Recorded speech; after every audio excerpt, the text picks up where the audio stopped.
So from much further down the end of the garden now, Saturday the 5th of December, 11:30 in the morning.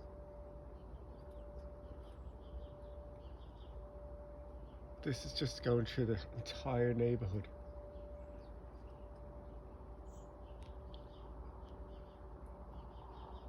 As I said, I don't know if it's the radar or not, but I do know they can turn it off, and marshals are choosing not to,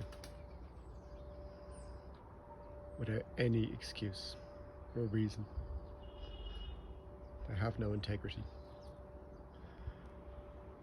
Their talk of being for the neighbours in the community, with everything they're doing, is just a mockery.